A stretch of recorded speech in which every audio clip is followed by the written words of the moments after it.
উঠে যাবে, রবিবার বা সোমবার জিলহজের চাঁদ উঠে যাবে। আল্লাহর রাসূল সাল্লাল্লাহু আলাইহি ওয়াসাল্লাম বলেন, যখন তোমরা জিলহজের চাঁদ দেখবে তখন কিছু আমল আছে। আল্লাহর রাসূল সাল্লাল্লাহু আলাইহি ওয়াসাল্লাম বলেন, قال رسول الله صلى الله عليه وسلم إذا رأيتم هلالا, যখন নাকি তোমরা জিলহজ মাসের চাঁদ দেখবে, কোন মাসের চাঁদ? জিলহজ মাসের চাঁদ দেখবে। ওয়ারাদা আইয়ুদহিয়া, যদি তোমাদের কেউ যদি কুরবানি করবার চাও, কুরবানি যদি কেউ করে, তাদের জন্য একটা কাজ হলো, কয়েকটা আমল আছে। একটা হলো ফালিউমসিক আন শাহরিহি ওয়া আযফারিহি, আল্লাহর রাসূল বলেন যারা নাকি কুরবানি করতে চাও তারা যেন চুল, মোষ, শরীরের অবাঞ্ছিত পশম, নখ, চুল ইত্যাদি না কাটে। এটা একটা আমল। এগুলা কাটবে কোন সময়? হয়তো চাঁদ ওঠার আগে, অথবা যদি কাটতে সময় না পায় তবে 40 দিনের বেশি নয়। যদি 40 দিন হয়ে যায় আপনি এই আমল করতে পারবেন না। আপনি যারা করার এরা আগে, রবিবারের আগে আগে কেটে ফেলবেন। আর যদি না কাটতে পারে ঈদের দিন, কোরবানির পরে এই আমলগুলা যদি করে, তাহলে আল্লাহ পাক রব্বুল আলামিন একটা কবুল কোরবানির সওয়াব তার আমলনামায় লিখে দিবেন। গরীব সাহাবীরা প্রশ্ন করছে, ইয়া রাসূলুল্লাহ, আমাদের জন্য কি আমল? আমরা তো কোরবানি করতে পারি না। বলে তোমরা এই আমল করো, তাহলে কোরবানির সওয়াব পাইবা।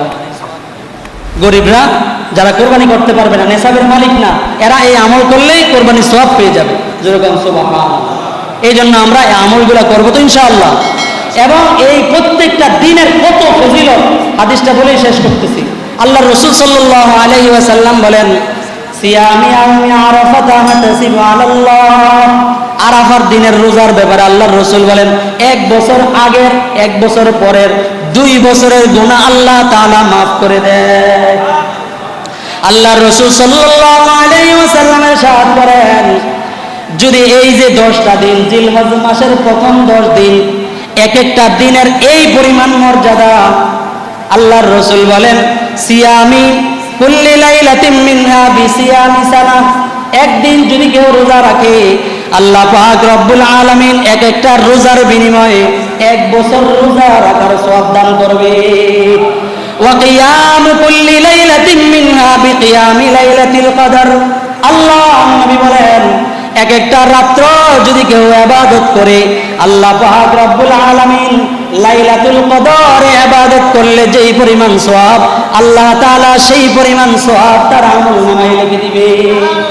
এই জন্য এই আমলগুলো করার চেষ্টা করব। মূল বোঝানোর চেষ্টা হলো, যাদের উপর নেশাব আছে, আপনি জানেন না, আপনি আলেমদের কাছ থেকে, উলামায়ে কেরামদের কাছ থেকে আলাদাভাবে জেনে আপনি আমল করবেন। বলেন ইনশাআল্লাহ।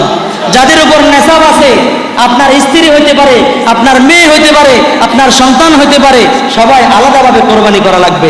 আল্লাহ পাক রব্বুল আলামিন আমাদের সকলকে বুঝা এবং আমল করার তৌফিক দান করেন। বলেন আমিন।